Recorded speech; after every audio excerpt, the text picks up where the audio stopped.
Welcome to Design This, Beyond the Dieline, where we talk about cannabis, crypto, and NFTs.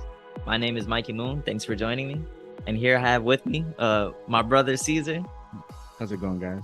Always excited to have my brother with me here on the show. As we introduced him before, he's a media specialist working with Awaken Koala and with the Dreamforce Republic and doing a lot of the visual storytelling. Honestly. Exactly. And in motion. And that's what we're here to talk about today is storytelling. And starting with this podcast, right? Design this beyond the die line. What does that even mean? So beyond the die line, that name and that phrase came from the idea of thinking beyond the packaging of your product, thinking to the story of your product, the branding of your product, the message that you're conveying to your audience and how that resonates. And really getting to the root of your story. Like, what is it that makes you special, makes you stand out, makes you different? And why is that important? You know, why are you so special? Why, you know, what's the point? And there's always a point. Like everyone that comes across our desk is always special. It's just getting in touch with their own true story. And that's where we start off. We just start off by listening. We just ask them a few key questions that lead us to the answers that we're looking for that maybe they haven't thought about themselves. And then as creatives, we translate that visually. So we take their core truths behind what makes them special and visualize it in a way that can be perceived really well by their audience, whether it be cannabis, crypto, NFTs. These are all really high risk spaces. So we have to be a little sensitive about how we present that information. And they're also very fast moving and there's a lot of competition in the space. Yeah. So we have to be different. We have to be creative. It has to be something that really knocks people off their feet when they see it. They're just like, wow, that's different. And that's just the eye-catching piece. And then beyond that is the message. It's really how you're telling your story and how it sticks. Right? Yeah. I mean, the one thing that being in this branding industry is like you won't always be there to be able to tell the story of your product, right? Mm-hmm. So you gotta like think about it as like how is my product being perceived just on the shelf by itself? Is it talking? Is it visually appealing? You know, because I think a lot of the time, people get stuck with the fact that they know their story and they know it well, you know, but like you're never gonna. It's like you can't hold your product's hand forever, right? You gotta let it like live on its own because it's going to be on some shelf somewhere, and that branding and storytelling needs to be strong so that it can stick out from all the other things that are like competing with it. And when you do that perfectly, man, like it resonates. It resonates with the community they're trying to speak to, and I think that's the part where getting that story right and that branding correct can take your product to the next level. Absolutely. It gives you a more professional presentation and it makes your message that much more impactful and that much more effective in the marketplace. And that's what leads to a lot of the success of our clients and the success of ourselves. Like we can use ourselves as an example. 2.5 years ago, we started the creative agency Awaken Koala. And a lot of times the first thing that people ask me is like the name, like koala, like what, why koala? That's cute. Yeah. You know, things like that. And I was like, well, the name came from the idea that koalas are known to sleep for up to 22 hours a day. And we like to think that makes them the world's leading expert on dreams. So as creative professionals, it's our job to bring dreams to life. And that's why the awaken part is so important, because when you wake up every day, it's your first chance to take action. Because if you don't take that action, then your dreams will always be that, just a dream. And so Awaken Koala became our brand, and that's the story that we tell to our clients.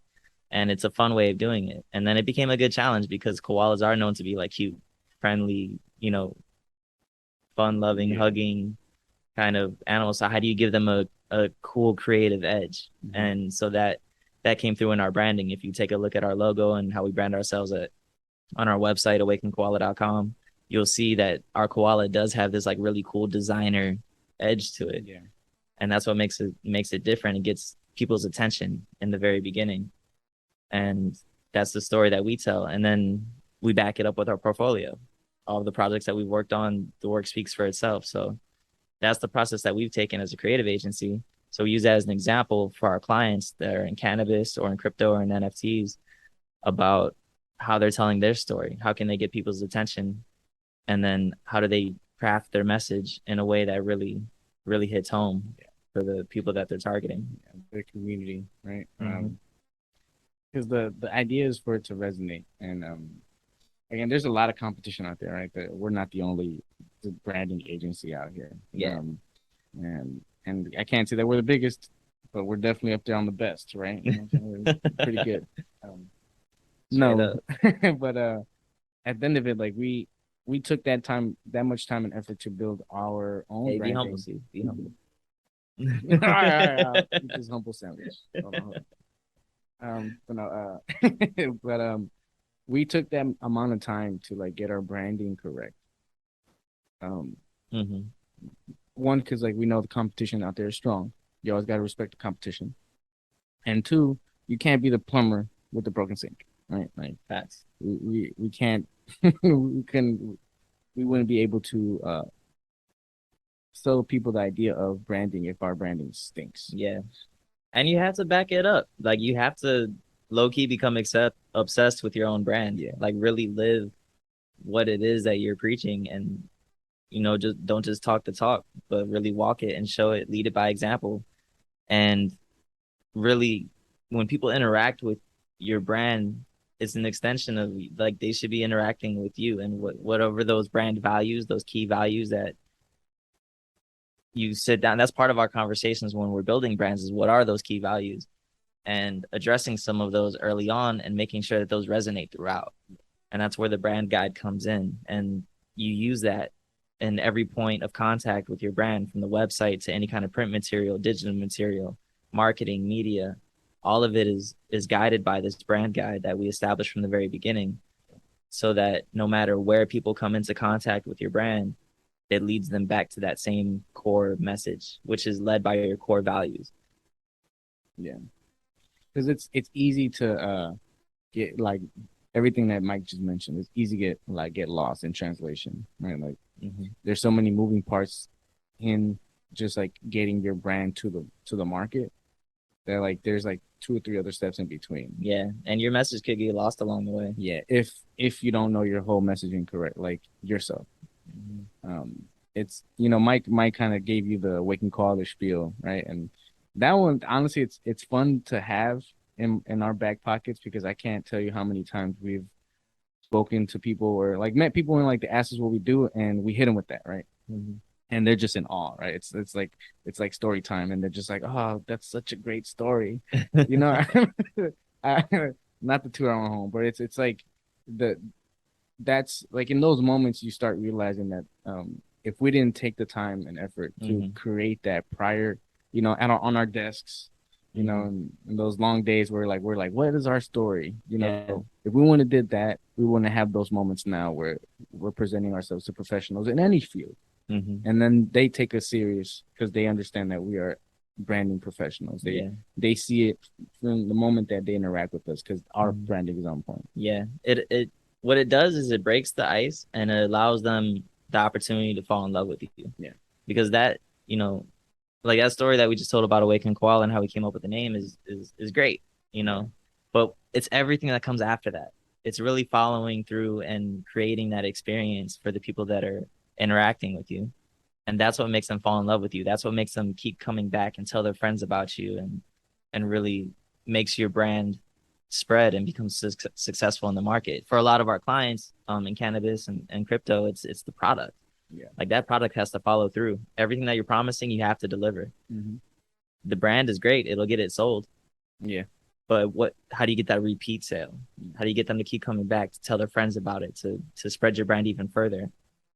Then you could spread it yourself, Yeah, and then going back to like the not getting your story lost in translation.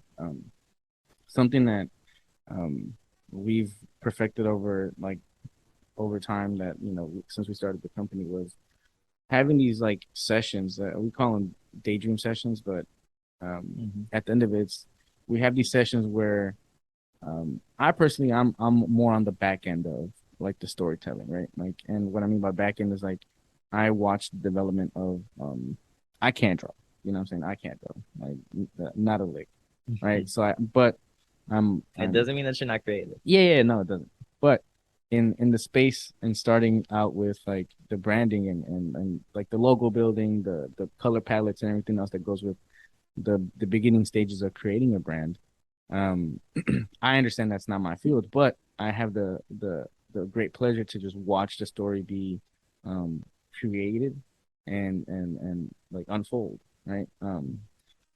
And obviously like the reason I mention that is because like for me, I'm on the media side, so like I'm tasked with like making sure that your story is received the same way that it's being told in the packaging, but through like videos and you know, marketing videos and product photography. So like for me, it's always important to like be at least involved in the sense of like visually seeing what's being done and like what's being said about like the feel, the emotion, like everything else that goes into what is it that you're trying to convey to your consumer. Mm-hmm. Um, and in those moments, I realized like it's important to make sure that your story is being repeated and like handed off correctly to the next like moving part, right? Because like at the end of it, like once you get to a store, it's like 15, 20 people removed from the moment that you started with it. Mm-hmm. So for me, it's always the involvement of me being there and listening and just being like proactive in that space is very helpful. And I'm just saying that for you know for anybody that's like doing their own branding and marketing, like yo, like make sure that you stay to the true um values of like your product or whatever that you're trying to push out to the consumer at all times. And see, you said it best. You know, once you've created something, whether it be a brand or experience or a product, it's story time. Yeah. You know, how are we gonna tell that story? Like, okay, now I've got something. I've created this thing. Yeah. Now how do I share that with people? You know, how do I get people to buy into it, to experience it, and to tell their friends? You do it with a damn good story. Yeah. You know, you tell your story in the best way that you possibly can and use visual elements to do it. Videos, pictures, and then also the messaging, everything that goes behind it to back it up. And then you get into marketing strategy, and that's what leads to sales. But it starts with that story. Yeah. And making sure that you don't lose your story along the way, making sure that it's a true story to begin with. These are all critical parts of what we do, and that's what we're here to talk about. So when we bring on guests onto the show and we talk about, you know, that's one of the first questions I ask them. Hey, what's your story? Yeah. You know? And the something that I as I'm watching us kind of like help different brands kind of bring their story to life, I realized that a product or even like anything that has like a design behind it has at least from my perspective, I'm not an expert, but it seems that they have three lives. Like they come to life in three stages, right? You have the first like conception, like birth of the idea. That's like the first life. Now the next one is like the actual creation of it, right? Like because it's cool to see Mike take people's ideas from their like brain and put it on paper. You know, you know what I'm saying, like that's stage one of like life. I mean, for me, right? Like bringing it, just pulling at people's ideas and just getting it on paper. Now the second stage is getting those like concepts, ideas, and getting it created and actually having a physical like object. That's the second life, at least to me. And the third one is like launching it into market. Because now like it's gone from like the person seeing it that initially wanted the idea to the brand and even like the packaging design people bringing it to life. And now like the third one is like the consumer life, like how the consumer is going to like perceive this product. And every time it's like a different like injection of life. And that's the process, right? That's the process. And for us, we branded that process as Inspire, Dream, Awaken. And the inspiration comes first. You know, that's where do all these ideas come from? And then the dream part, that's where we really get to work. That's where we're brainstorming. That's why we branded those sessions daydream sessions, and then the awaken, right? That's where you're waking up, you're taking action, you're launching that product, that brand, that experience into the world, and really listening to your customers, getting feedback, making iterations, prototyping along the way, doing everything that you need to do to make sure that your brand and your story lives on. Yeah. And again, I think with those like three like levels of it, right? Inspire, dream, awaken. If you skip any of those, like you might like slip and stumble somewhere along the way, because you've skipped a major step somewhere. And usually, I feel like people skip over like the inspire spot. Like it's really just straight creation. Like, right, I'm trying to get this product, whatever this is, boom. You know, like the because the first part is really hard, right? Like it's really hard for people to get their own ideas on paper, right? And that's why we have experts like us to be able to pull your ideas onto paper. Like it's again, I've seen it in different industries, man. We've done everything from like food to ski boots to hotels, but we do the same process over and over again. And the amazement in people's faces when they see their ideas on paper, it's always gratifying, honestly. But again, to reiterate my point, it's like, yo, like you can't skip any of those three stages because then I can't say. I mean, I won't say you won't have success, but it's harder. And you'll probably spend a lot of money to correct some of those mistakes. Yeah, and there's moments in the process where it's key actually to move fast, and that's where like the rapid prototyping comes in, where you like design, iterate, consumer test as fast as possible to get that feedback early on. Bring in some of the experts that you know you're gonna need later in the process, but bring them in sooner. Get their perspectives, get those key questions answered sooner. It's gonna save you a lot of time and money in the long run, just by bringing them in and brainstorming with them earlier on. So in those instances, yes, like it's key, move quick, you know, act fast, iterate, learn, like fail fast is what they say. But there's other points where you got to respect the process. Like you really got to take your time and create this thing and do it right so that you don't have to come back and recreate it and double your cost and double your time. And that's what I see a lot of people doing in the beginning, is making those mistakes and then kicking themselves in the ass for it later, and then coming back to us. Yeah, basically. Yeah. Which is always, I mean, I love you. I love a good I told you so. Nah, all jokes aside though, but no, it's fun and it's needed to go through that process at the beginning. It saves a lot of headaches. It saves a lot of money, man. You know, like that's the part where I think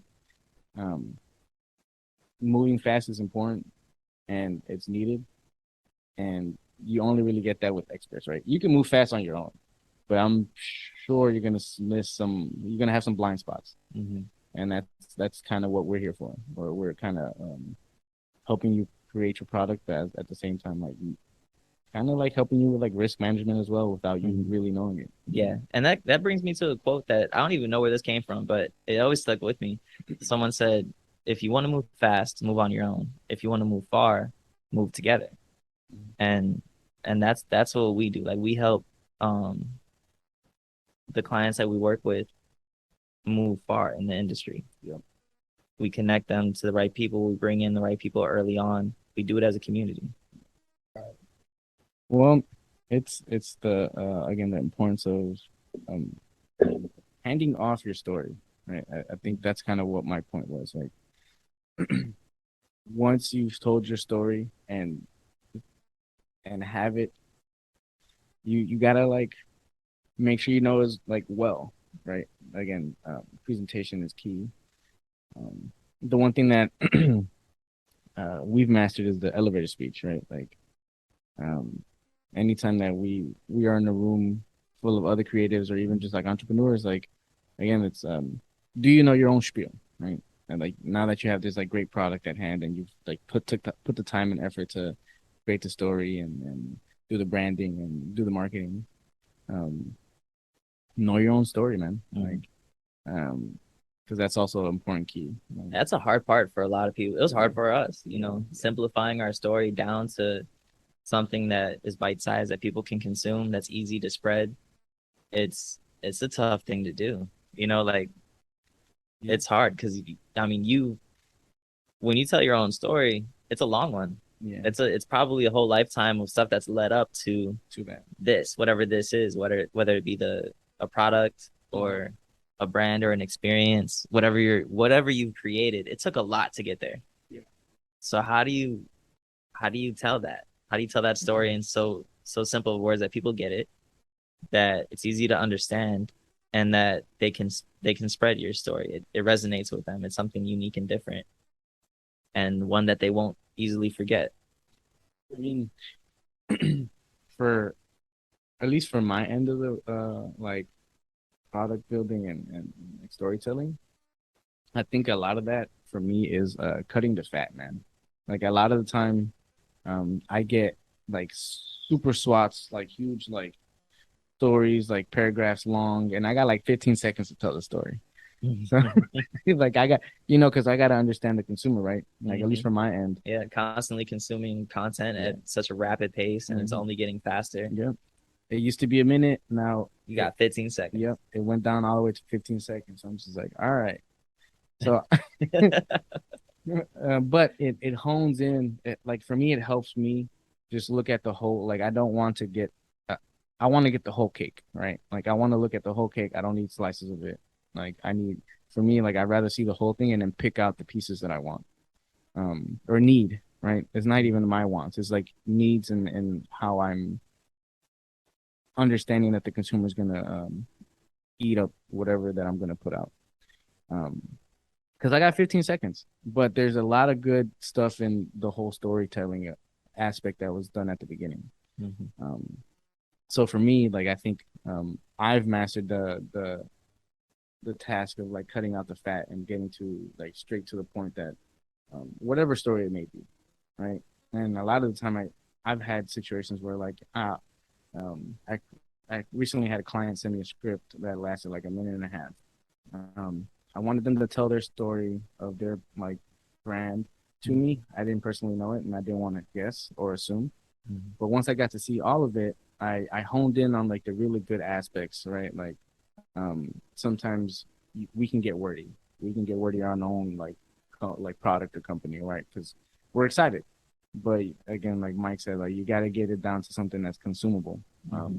And for me, it's like it's always exciting to like be able to trim the fat and condense into something that can be used properly, not for only for me, but like for the brand that I'm helping. And a lot of time you need outside help. Like it's easier to like have someone outside of your like inner circle help you with that, right? Because like it's we're biased, right? Yeah. We're biased for our own stuff, right? So like if you have other hands look at it and help you through that, that's good. It helps when you pass it around and you change the perspective. It helps to build the story and refine it. It really helps with refining the story. Yeah, Because you can build the story on your own, but as you pass it around, you'll probably start to see how people react to it, and then start to craft it even further. Maybe something gets perceived in a different way that you didn't really expect, or maybe it's misunderstood, and you're like, damn. If you find yourself having to like convince someone yeah. of your story even after you've told it, you're like, no, no, it's not like that. It's like this, Then it's a bad story. and you have to start selling them your story. It's you probably got to go back to the drawing board a little bit and maybe recraft and refine that story so that that doesn't happen, because exactly like Cesar said before, you're not going to be there to tell your story all the time.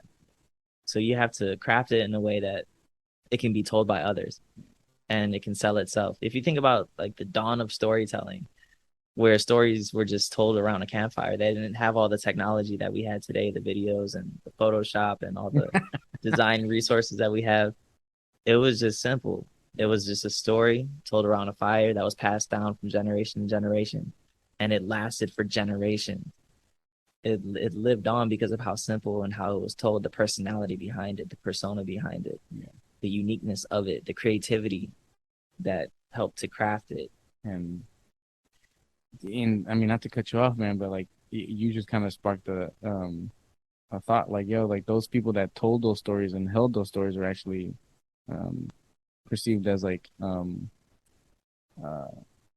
not honorable. What's the word I'm looking for? Is they had some distinguished within the community because they held the stories of the community and they told them well. They were revered, right? And they're revered storytellers of their time and era. And that's how we perceive ourselves. That's why I brought it up. Yeah, this how.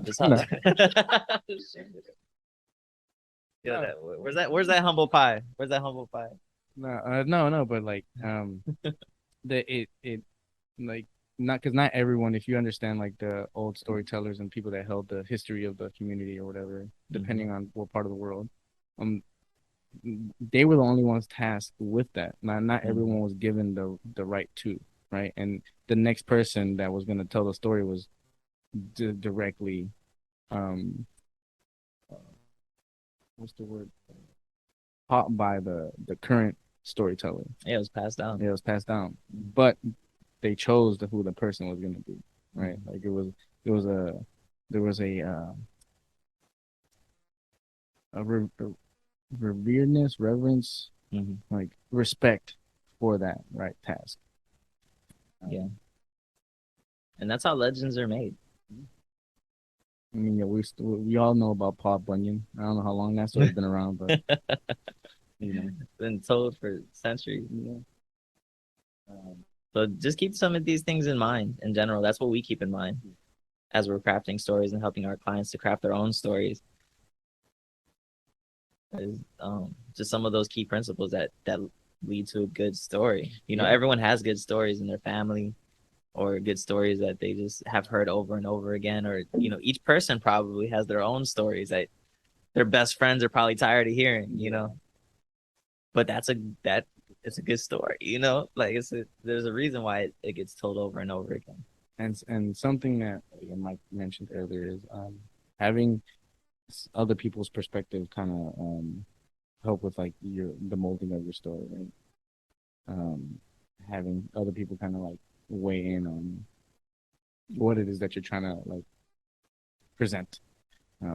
Something I was kind of laughing earlier, but something that you brought up was like if you gotta like sell someone on like your branding, then it's bad, right? Because like if you're like no, it's like this, but they take it like that. It directly reminds me of of like embryo. Oh, yo. All right, so this is a story I can. All right, so look, when we were coming up with the branding behind our agency Awaken Koala, I probably crafted at least 3 full brands, websites, everything. Like I thought I was ready. Like this is it. And Embryo was one of them. So before it was Awaken Koala, it was almost Embryo. And Embryo was the whole thought of conceptualizing, bringing something to life. You know, it was kind of the same message, but it was told in the embryo kind of way. You know, starting as an embryo and then growing into something, right? So I designed it, created the logo, created the branding, told the message, pitched it with all my heart. I pitched this embryo to my friends, and it took to like the third one to say that is this a fertility clinic? Like, is this a, you know, that was the feedback that I got, and I was like, no, it's not that, it's this, and I heard that about like 3 or 4 times, and then I was like, okay, maybe this isn't it, you know? And so that, you know, you have to be a little bit fearless in that and pitching your story and your product and getting that feedback. That's so critical and so important. That's how you get to where you're going. Because if you don't listen to that, you'll end up somewhere and you'll be forcing it, and then it's just not good. Yeah. It doesn't lead to anything good, and Exactly. and it hurts in the long run.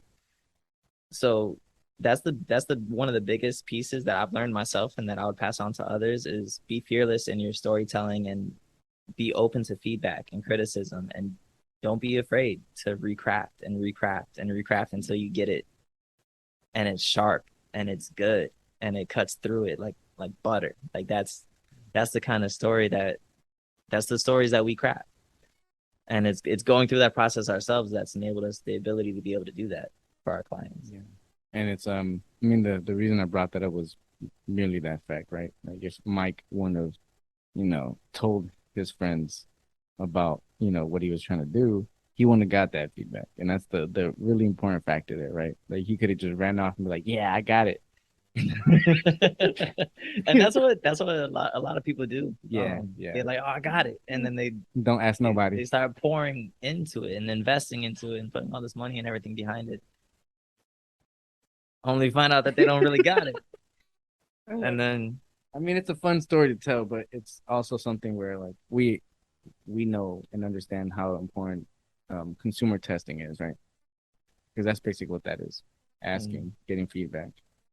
And the earlier the better, man. Earlier the better. Yeah. But yeah. Sooner the better. So I guess that's the key points, really.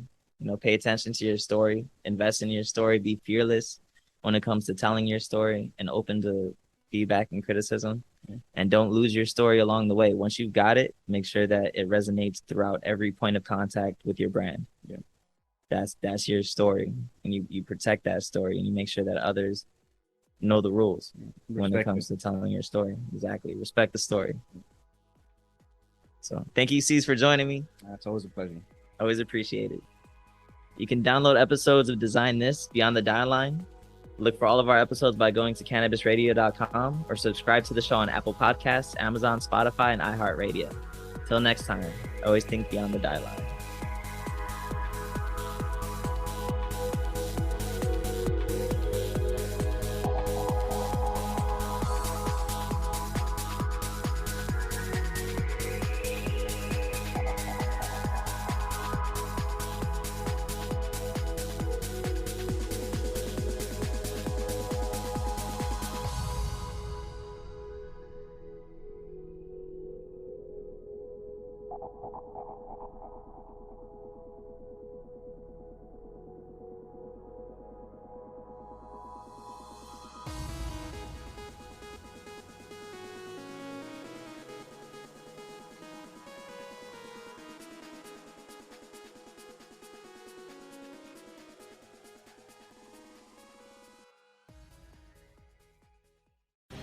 The opinions expressed on this CannabisRadio.com program are those of the guests and hosts and do not necessarily reflect those of the staff and management of CannabisRadio.com.